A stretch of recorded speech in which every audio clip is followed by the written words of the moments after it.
दिल्ली में मुख्यमंत्री रेखा गुप्ता का बयान, पुलिस लाइसेंस की आवश्यकता की खत्म, 7 तरह के व्यापारिक प्रतिष्ठानों के लिए लिया निर्णय।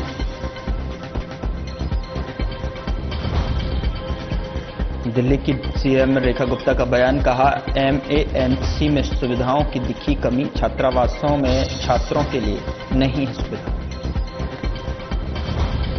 डॉक्टर श्यामा प्रसाद मुखर्जी की पुण्यतिथि, दिल्ली में मुख्यमंत्री रेखा गुप्ता ने दी श्रद्धांजलि, डॉक्टर मुखर्जी के योगदान को भी किया याद।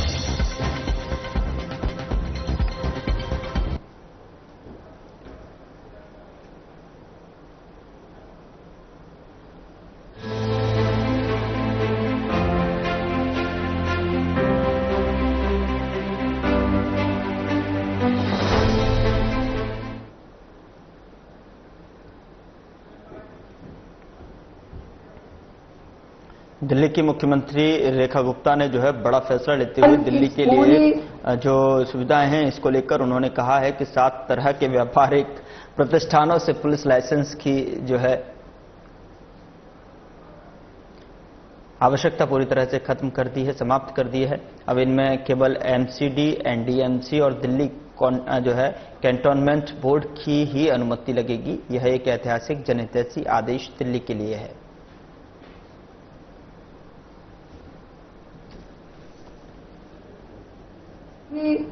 काम को करने के लिए पिछले 4 महीने में अनेकों डेलीगेशन हमसे आकर के मिले और लगातार इस विषय को हम केंद्र के अपने लीडर्स के सामने उठा रहे थे।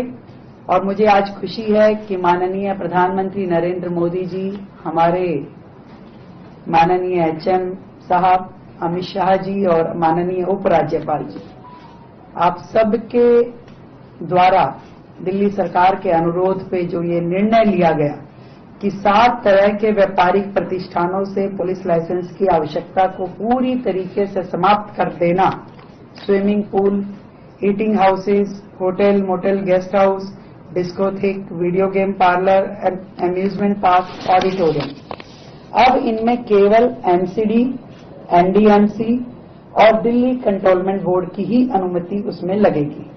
और एक ऐतिहासिक जनहितैषी आदेश मुझे लगता है कि ये दिल्ली के लिए है, जो कि आज से पहले कभी भी दिल्ली वालों की ये डिमांड पूरी नहीं हो पाई थी। अब अलग अलग विभागों से लाइसेंस ना लेकर के केवल कंसर्न्ड महकमे से ही आपको लाइसेंस लेना है। एक तो आसान प्रक्रिया हो गई, ऊपर से समय की बचत और खर्च की भी बचत। ईज ऑफ डूइंग बिजनेस को मुझे लगता है कि इससे बहुत ही बड़ा बल मिलने वाला है। लोग प्रेरित होंगे अब इस और काम करने के लिए। और दूसरी दिशा में पुलिस की भी जो एक्चुअल जिम्मेवारी है, अब उसको निभाने के लिए भी उनको ज्यादा वक्त मिल पाएगा। अब पुलिस अपना पूरा ध्यान जन सुरक्षा पे, कानून व्यवस्था पे केंद्रित कर पाएगी। अपराध नियंत्रण, महिला सुरक्षा जैसे अहम विषयों पे आपका पूरा कंसंट्रेशन रहेगा। और पूरी प्रक्रिया जो ये लाइसेंसिंग की है, इसमें भी पारदर्शिता और जवाबदेही की वृद्धि होगी। विशेष रूप से सिंगल विंडो सिस्टम से सारी प्रक्रिया अब हो पाएगी। तो ये व्यापारियों की बहुत पुरानी एक डिमांड, जिसको 27 साल बाद की इस सरकार ने अपने छोटे से अल्पकालिक कार्यकाल में पूरा किया। और सच में डबल इंजन की सरकार का ये बेनिफिट केंद्र के हमारी सरकार में आदरणीय मोदी जी और अमित शाह जी, जिनके कारण से जो हमारा सिद्धांत है मिनिमम गवर्नमेंट और मैक्सिमम गवर्नेंस, इस मंत्र को खाली हम कहते नहीं है, करके दिखाते हैं। और वो हमने इस छोटे से समय में दिल्ली की इतनी बड़ी डिमांड लोगों की, वो हमने करके दिखाया। और केंद्र सरकार का ये सहयोग है कि दिल्ली को एक समर्पित, पारदर्शी और नागरिक केंद्रित शासन व्यवस्था दी जाए। तो लगातार केंद्र की सरकार हमारी इन सभी निर्णयों में, पॉलिसी रिफॉर्मेशन में मदद कर रही है। एक एक निर्णय, इससे पहले भी आपको ध्यान होगा कि हमने बिल्डिंग्स के ऊपर जब पुलिस वाले चले जाते थे तो उस चीज को भी रोका गया पूर्णतः स्पष्टता के साथ में कि काम ये अगर नगर निकाय का है तो केवल वही अधिकारी करेंगे। तो इस तरीके से आदरणीय प्रधानमंत्री नरेंद्र मोदी जी के नेतृत्व में हमारी पार्टी दिल्ली के व्यापार के लिए एक उदार वातावरण बनाने का काम कर रही है। अब हमारी सरकार व्यापार में आसानी के लिए और अधिक सुधारों के लिए समर्पित है और आगे आने वाले समय में भी और भी जो समस्याएं हमें दिखाई दी, समझ में आ रही है, उनके समाधान के लिए भी हम कार्य करने वाले हैं। लाइसेंसिंग व्यवस्था को सुगम बनाना, जनता व व्यापारियों का सहयोग करना, यही हमारी डबल इंजन की सरकार की प्राथमिकता है। और लाइसेंसिंग प्रक्रिया में व्यापक सुधार हमारी इस सरकार की दूरदर्शी सोच, सकारात्मक प्रशासनिक दृष्टिकोण का एक प्रत्यक्ष प्रमाण ये दिल्ली के समक्ष है। उधर दिल्ली की मुख्यमंत्री रेखा गुप्ता ने आज शालीमार बाग से एक बड़ा ऐलान किया है। सीएम ने मंच साझा करते हुए कहा कि अब दिल्ली में एम्यूजमेंट पार्क, स्विमिंग पूल और hotel, game parlour, disco licence बनाने का अधिकार अब दिल्ली पुलिस से ले लिया गया है। अब ये सारी जिम्मेदारी नगर निगम और संबंधित विभाग को सौंपी जाएंगी। इस प्रक्रिया के लिए दिल्ली सरकार ने एलजी विनय सक्सेना से दरख्वास्त की थी, जिस पर आज उन्होंने मोहर लगा दी। ये बताते हुए कि हमारी सरकार के आग्रह पे आदरणीय उपराज्यपाल वीके सक्सेना जी द्वारा एक बहुत ही दिल्ली के लिए उपयोगी आदेश निकाला गया है और सच में दिल्ली को जिसकी जरूरत थी। वर्षों से हमने देखा कि दिल्ली पुलिस जो है वो सेक्शन 28 दिल्ली पुलिस एक्ट 1978 से रेगुलेट होती है। उसी से ही आप लाइसेंस देते हैं, नो ऑब्जेक्शन सर्टिफिकेट देते हैं, परमिशन देते हैं स्विमिंग पूल की, ईटिंग हाउसेस की, होटल गेस्ट हाउसेस की और डिस्कोथेक्स की और वीडियो गेम पार्लर की, एम्यूजमेंट पार्क्स की और ऑडिटोरियम इत्यादि की। और मुझे लगता था कि हमेशा से कि इस लाइसेंसिंग की जिम्मेवारी से न केवल पुलिस का कानून व्यवस्था संबंधी जिम्मेवारी भी प्रेरित होती है, उसमें समय उनका ज्यादा लगता था और एक लोगों के लिए भी ईज ऑफ डूइंग बिजनेस में दिक्कत आती थी। और अब ये जो काम है, पुलिस से वर्षों की इस जिम्मेदारी के बोझ को हटा लिया गया है। ये मैं समझती हूँ कि समय अनुकूल भी है, दूरदर्शी भी है, व्यवहारिक भी है और प्रशासनिक दृष्टि से भी ये बहुत ही महत्वपूर्ण है कि इन सभी 7 व्यवसायिक क्षेत्र जो मैंने बोले, motel, guest house, restaurant, eating house, swimming pool, auditorium, video game parlour, disco की, अम्यूजमेंट पार्क। दिल्ली की सीएम रेखा गुप्ता का बयान सामने आया है। उन्होंने कहा कि मैं पिछली सरकार और अस्पताल प्रशासन और कॉलेज प्रबंधन द्वारा दिखाए गए कर्तव्य और प्रतिबद्धता की कमी से हैरान हूं। सीएम रेखा ने कहा कि शर्मनाक है कि मौलाना आजाद मेडिकल कॉलेज जैसे जो है प्रतिष्ठित संस्थान में 1966 और 1990 के बीच सिर्फ 1200 छात्रों की क्षमता वाले 7 छात्रावासों में से वर्तमान में लगभग 3200 छात्र रह चुके हैं। और आपको बता दें कि उन्हें एक कमरे में 8 बिस्तरों के साथ में रहने के लिए मजबूर होना पड़ रहा है। सीएम रेखा ने और क्या कुछ कहा, आप भी सुनिए। हैरान हूं पिछली पढ़ी लिखी सरकारों की कर्तव्य निष्ठा पे, यहाँ के हॉस्पिटल एडमिनिस्ट्रेशन पे, कॉलेजेस की, मेडिकल कॉलेजेस की मेंटेनेंस पे कि आज मौलाना आजाद जैसा प्रेस्टीजियस कॉलेज और वहां पढ़ने वाले बच्चों की इतनी बुरी स्थिति कि 1966 से 90 के बीच में बने हुए 7 हॉस्टल जिसकी कैपेसिटी मात्र 1200 विद्यार्थियों को रखने की है और वहां 3200 के करीब विद्यार्थी रह रहे हों, एक कमरे में 8-8 बेड लगा करके, जहां पे उनको एक अलमारी भी शेयर करनी पड़े और स्टडी टेबल चेयर नाम की कोई चीज ना होना, और उसमें कभी कोई रिपेयर का काम, कभी कोई फैसिलिटी देने का काम, हॉस्टल रेनोवेशन का, हॉस्टल एक्सटेंशन का कोई काम ना होना अपने आप में सच में बड़ा शर्मनाक है। मुझे तकलीफ है इस बात की कि हमारे मेडिकल के छात्र छात्राएं इतनी विपरीत परिस्थितियों में वहां रह रहे हैं। उस प्रेमिसेस में इतना भयंकर एंक्रोचमेंट हुआ है जिसके कारण से उनकी सेफ्टी सिक्योरिटी थ्रेट है।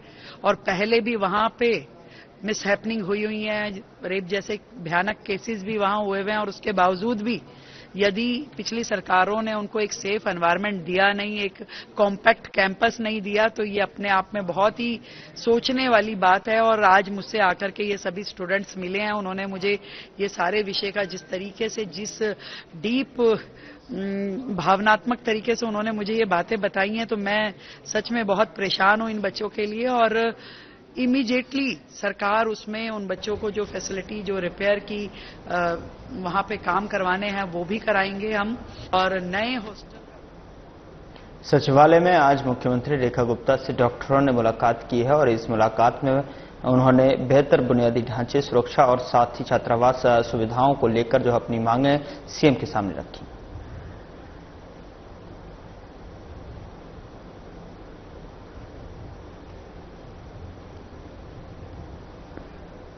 दिल्ली की सीएम रेखा गुप्ता ने कनिष्क जो है बम विस्फोट की 40वीं बरसी पर ट्वीट करते हुए कहा कि एयर इंडिया 182 कनिष्क बम विस्फोट की 40वीं बरसी पर मैं इस जघन्य आतंकी हमले में अपनी जान गंवाने वाले 329 निर्दोष लोगों को श्रद्धांजलि अर्पित करती हूं। यह घटना आज भी हमें आतंकवाद की क्रूरता और पूरी दुनिया को इसके खिलाफ एकजुट होने की जरूरत की याद दिलाती है। भारत की नीति स्पष्ट है, आतंकवाद के लिए कोई जगह नहीं है। आतंकवाद और उग्रवाद के प्रति जीरो टॉलरेंस हमारा संकल्प है और राष्ट्रीय सुरक्षा हमारी सर्वोच्च प्राथमिकता। नया भारत आतंकवाद को जड़ से खत्म करने के लिए हर स्तर पर निर्णायक कदम उठाता रहा है।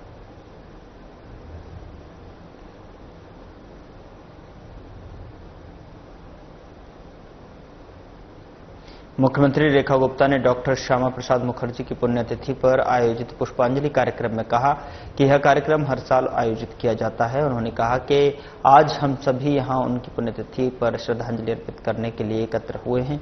इस अवसर पर मुख्यमंत्री ने डॉक्टर मुखर्जी के योगदान को याद किया। आदरणीय श्यामा प्रसाद जी की पुण्यतिथि पर हम सब लोग मिलकर के पुष्पांजलि का कार्यक्रम यहां रखा। हर वर्ष करा जाता है, परंतु सही मायने में इस देश के महानायक को यदि श्रद्धांजलि दी गई तो वो माननीय प्रधानमंत्री नरेंद्र मोदी जी की सरकार ने दी थी। उस दिन दी थी जब हमारे संविधान से धारा 370 हटाई गई। देश में दिल्ली की मुख्यमंत्री रेखा गुप्ता ने कहा कि आज हम यहां उस महान व्यक्तित्व डॉक्टर श्यामा प्रसाद मुखर्जी को श्रद्धांजलि देने के लिए एकत्रित हुए हैं, जिनकी प्रतिमा हमारे सामने है। हमारे बीच केंद्रीय मंत्री धर्मेंद्र प्रधान हैं, हमारे सांसदगण हैं और यह वही व्यक्तित्व हैं जिसने देश की एकता और अखंडता की लड़ाई शुरू की थी। एक समय था जब लाखों स्वतंत्रता सेनानियों ने जो है अपने प्राणों की आहुति दी थी, भारत को आजाद कराने के लिए संघर्ष किया था। जिस शख्सियत की मूर्ति के सामने हम सब लोग बैठे हैं, जिन्हें श्रद्धांजलि देने के लिए आज हम यहां आए हैं, हमारे बीच में केंद्रीय मंत्री आदरणीय धर्मेंद्र प्रधान जी की उपस्थिति है। हमारे आदरणीय सांसदगण यहां पर हैं, हमारे विधानसभा अध्यक्ष जी यहां पर हैं, आदरणीय मंत्री यहां हैं, भारतीय जनता पार्टी दिल्ली प्रदेश के आदरणीय प्रदेश अध्यक्ष जी, हमारे महामंत्री जी और आप सभी वरिष्ठ और सम्मानित कार्यकर्ता यहाँ हैं। वो शख्सियत। उधर प्रधानमंत्री नरेंद्र मोदी ने सोशल मीडिया पर ट्वीट कर लिखा कि डॉक्टर श्यामा प्रसाद मुखर्जी को उनके बलिदान दिवस पर श्रद्धांजलि। उन्होंने देश की अखंडता को अक्षुण्ण रखने के लिए अतुलनीय साहस और पुरुषार्थ का परिचय दिया। राष्ट्र निर्माण में उनके अमूल्य योगदान को सदैव श्रद्धा के साथ याद किया जाएगा।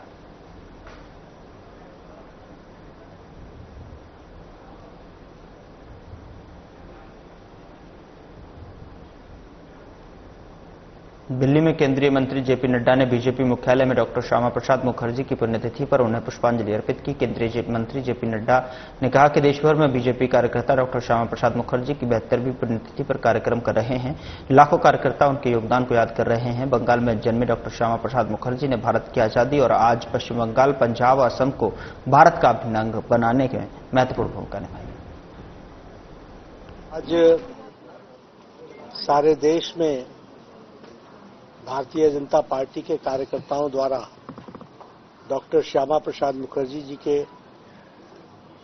72वें पुण्यतिथि पर सभी जगह हमारे लाखों कार्यकर्ता डॉक्टर श्यामा प्रसाद मुखर्जी की याद में आज कार्यक्रम कर रहे हैं। हम जानते हैं कि डॉक्टर श्यामा मुखर्जी, जिनका बंगाल में हुआ और जिनका बहुत बड़ा योगदान आजादी में और वर्तमान में जो हम पश्चिम बंगाल देख रहे हैं,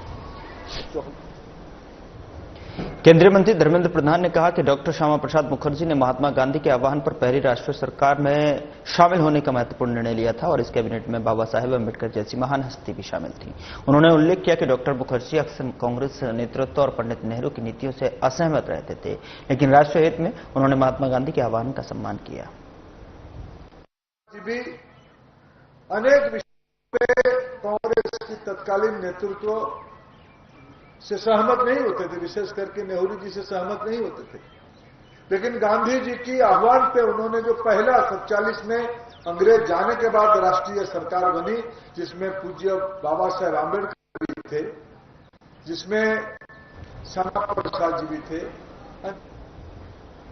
दिल्ली बीजेपी अध्यक्ष वीरेंद्र सचदेवा ने कहा कि हर साल 23 जून को हम यहां पर स्वर्गीय डॉक्टर श्यामा प्रसाद मुखर्जी श्रद्धांजलि देने के लिए और उन्हें याद करने के लिए इकट्ठा होते हैं और हम हर बार मैं आप सभी से कहता हूं कि अगर आप राष्ट्रवाद को समझना चाहते हैं, तो अगर आप राजनीति को समझना चाहते हैं, तो सही मायने में भारतीय संस्कृति को समझना चाहते हैं।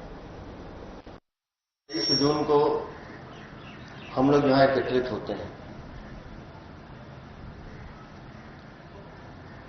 और स्वर्गीय श्यामा प्रसाद मुखर्जी जी को हम नमन करते हैं, याद करते हैं।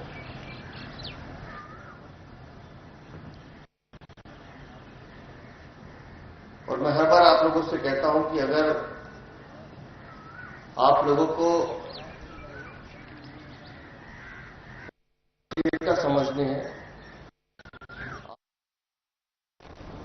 दिल्ली पुलिस ने नवी करीम के हिस्ट्री शीटर विजय को लिबर्टी सिनेमा करोल बाग के पास बटन चाकू रखने के आरोप में गिरफ्तार किया है। डीवीजी रोड पुलिस की सतर्क रात्रि गश्त के चलते जो है तुरंत पकड़ा गया।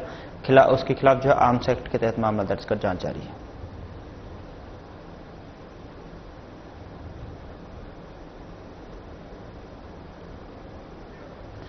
दिल्ली में मौसम लगातार रंग बदल रहा है। दिल्ली में हुई भारी बारिश ने जो है लोगों को गर्मी से राहत पहुंचाई है। गर्मी से परेशान दिल्ली वासियों के लिए बारिश राहत लेकर आई।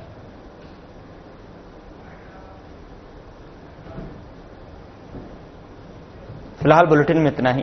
नमस्कार।